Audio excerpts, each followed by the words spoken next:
में, तो इनको लेकर के जो राहुल गांधी जी ने जो पहल उठाई ना, वो भी कहीं ना कहीं इस बार बहुत अच्छे तरीके से जो है कहीं ना कहीं धरातल पर उतरी है। चंदन जी, मानते हैं आप इस बात को कि नहीं?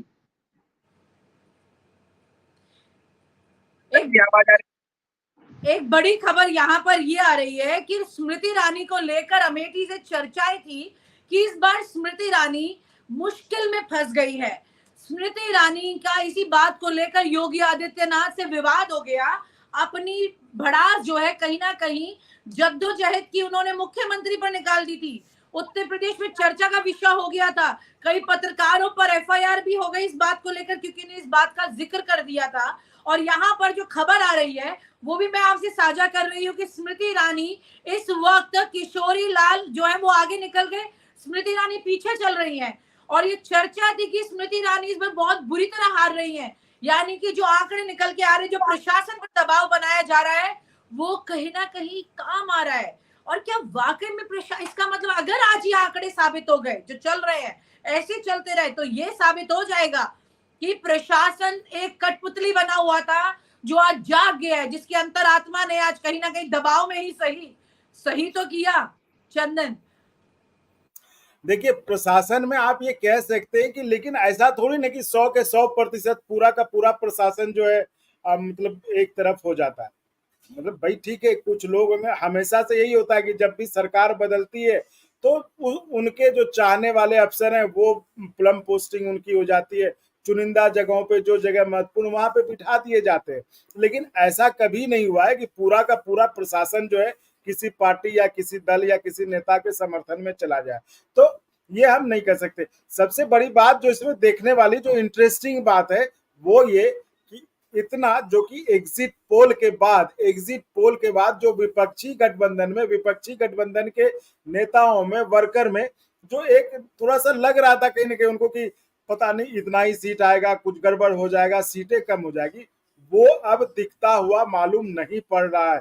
अभी इंडिया जो ट्रेंड आ रहा है उसके हिसाब से वो बड़ी अच्छी स्थिति में जा रही है। 245 जो स्क्रीन पे दिख रहा है, अभी 245 और एनडीए 243। मतलब जहां आप ये सोच भी नहीं सकते कि इंडिया जो है ट्रेंड में भी जो है आगे जा सकती है। उत्तर प्रदेश में 40 सीटों पर इंडिया गठबंधन आगे।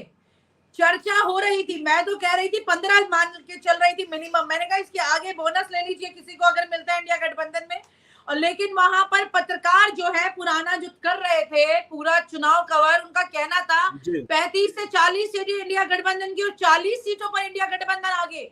बड़ी बात है, ये जादुई आंकड़े दिख रहे हैं, एकदम से पलट तस्वीर। ये ऐसा लग रहा है जैसे एग्जिट पोल जहन से खेलता था और वो जहन अचानक से जाग उठा है। ये क्या हो रहा है? यही टीवी चैनलों पे होता था, इसलिए हम लोग भी ज्यादा उत्साहित ना हो, धीरे धीरे चले, आंकड़े आने दे। यही टीवी चैनलों पे होता था कि उनके एंकर्स शुरू में जैसे ही आंकड़े आते थे, लोग एकदम मतलब वो एक ना पीछे से वो भोंपू बजा देते थे कि अब हो गया, जीत हो गया, तो इसको बढ़ने दे। ठीक है, हमें जो अच्छी चीज लग रही, जो दिखने में आ रहा है कि वो एग्जिट पोल जो कह रहे थे, जिन्होंने कि इंडिया गठबंधन को सिमटा दिया था, और एक तरह से यानी कि विपक्ष जो हमेशा आरोप लगाता रहा है एग्जिट पोल करने वालों पर कि एग्जिट पोल प्रायोजित होते हैं या एग्जिट पोल जो है कि पार्टी के इशारे पे किए जाते हैं, वो विपक्ष का आरोप अभी के हिसाब से लग रहा है कि वो सही था, विपक्ष सही का।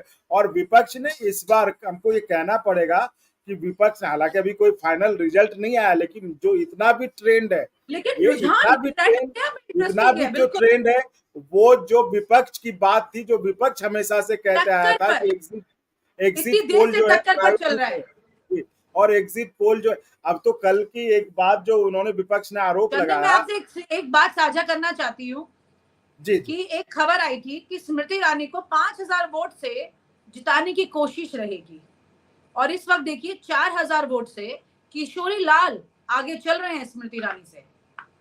यानी कि मुझे वो वाक्य याद आ रहा है जब 2022 में पल्लवी पटेल की सिरातू सीट की अगर बात करें केशव प्रसाद मौर्य के साथ, तो उस वक्त एक डीएम का मेरे पास फोन आया था और उनका ये कहना था कि उस वक्त दबाव बनाया जा रहा है, वो डीएम उनके कंट्रोल में नहीं थे, वो दबाव बनाया जा रहा था उन पर। और ये जानकारी आ रही थी कि केशव प्रसाद मौर्य को 5000 वोट से जिताने की कोशिश हो रही है, लेकिन पल्लवी पटेल फिर फाइनली उसी वक्त कई चैनल्स ने खबर चलाई, हमने कई चैनल्स के साथ में इस खबर को साझा किया, क्योंकि लोकतंत्र की बात है, किसी पार्टी की नहीं, फिर कह रही हूं मैं। तो उस वक्त में जब ये जानकारी साझा की गई थी, एक दबाव बना था, तुरंत आंसू गैस की गोलियां चली थी, तमाम चीजें हुई थी उस वक्त उस काउंटिंग सेंटर पर। लेकिन फाइनली पल्लवी पटेल जीत गई थी चुनाव। कुल मिलाकर के मैं पल्लवी पटेल को नहीं जानती, मेरी कभी बात नहीं हुई है, कभी मुलाकात नहीं हुई है, लेकिन लोकतंत्र की बात थी। केशव प्रसाद मौर्य के साथ भी गलत होता तो हम तो लोकतंत्र का हिस्सा है ना, हम तो उसका काम करते हैं, हम वही कर रहे थे उस वक्त। आज भी ऐसी तस्वीरें सामने आ रही हैं जहां पर प्रशासन पर दबाव डाल के खेल खेलने की कोशिश। अब मैं आपसे ये सवाल करना चाहती हूँ, और दोनों से सवाल, क्योंकि राजकुमार जी भी बहुत सारे अधिकारियों के टच में रहते हैं। ये अधिकारियों पर कंट्रोल करने वाली सिचुएशन, अंदर मेरे को जो खबरें आ रही है काफी जमाने से कि अधिकारी भी अंदर सप्रेस हो गए हैं, दबाव महसूस कर रहे हैं, वो भी बाहर निकल के आना चाहते हैं। क्या इस बार के इस दबाव में नहीं आ पा रहे हैं क्या अधिकारी, राजकुमार? जी विनीता जी, निश्चित तौर पे मैं आपकी बात से सहमत हूँ। इस बार का जो चुनाव हुआ है वो संविधान को बचाने का जो चुनाव है, और जो अधिकारियों का अगर मान सम्मान रहता है और तो कहीं न कहीं संविधान से रहता है, और जिस तरह से जो है अधिकारियों को ले लिया जाए या आम नागरिक को ले लिया जाए, सभी के लिए जो है संविधान से ही मान सम्मान मिलता है। और जो जब वो उन लोगों की नियुक्ति होती है तो वो कहीं न कहीं जो है बाबा साहब अम्बेडकर जी है, उनका संविधान दिया हुआ है, उसी संविधान के आधार पर वो लोग अधिकारी बनते हैं। तो निश्चित तौर पे ये बात सही है कि चूंकि 10 साल हो गया है एनडीओ को, तो इस बार सभी अधिकारी तो नहीं कहूंगा, लेकिन कहीं ना कहीं आपकी बात से मैं सहमत हूँ, और अधिकारी इस बार दबाव से जो है छुटकारा लेकर के अधिकतर अधिकारी जो है वो चाहते हैं कि कहीं ना कहीं जो है परिवर्तन होना चाहिए। सहमत हूँ मैं आपकी बात से विनीता जी। चंदन, सेम सवाल मेरा आपसे अधिकारियों को लेके। देखिए बात सही है, अधिकारियों को आपने कहा कि अधिकारी आना चाहते हैं आगे, तो अधिकारियों को कौन रोक रहा है? अधिकारी क्यों नहीं क्या अधिकारी जब जब एक आईएएस आईपीएस अफसर होता है, जब वो ड्यूटी ज्वाइन करता है, जब उनको राष्ट्रपति उनका सर्टिफिकेट देते हैं तो उनको शपथ दिलाया जाता है। भाई ऐसा अफसर क्या जो खुद के ईमान पे जिगर पे वो खड़ा ना हो पाए? तो इसलिए कह रहा हूं कि ये देखिए, ये तो मतलब दूसरी तरफ दोष डालना होगा। भाई अधिकारी अगर चाहता है कि अगर वो सोच ले कि मुझे ईमानदारी से काम करना, जो सही है उसी पे खड़े रहना है, तो उसको कौन रोक पाएगा? एक अफसर है, अगर वो चाह ले तो कुछ भी कर सकता है, उसके सामने नेता भी क्या कोई कर पाएगा? तो ये उनके ऊपर भी होगा कि भाई उनको तय करना होगा कि वो कैसे रहना चाहते हैं, वो क्या करना चाहते हैं। बिल्कुल बिल्कुल, ये हमारे देश के लोकतंत्र के 4 स्तंभों में से एक बहुत इंपॉर्टेंट है, क्योंकि अफसरशाही को ये समझना होगा कि देश को बचाने के लिए आप आए हैं। सुल्तानपुर से मेनका गांधी पीछे, कंगना रनौत भी पीछे, ये क्या हो रहा है चंदन? आगे रुझान बढ़ रहे हैं। आप अमेठी की बात कर रही थी, रुझान आगे बढ़ रहे हैं और ये पीछे जा रहे हैं। जी आप अमेठी की बात कर रही थी विनीता कुछ देर पहले।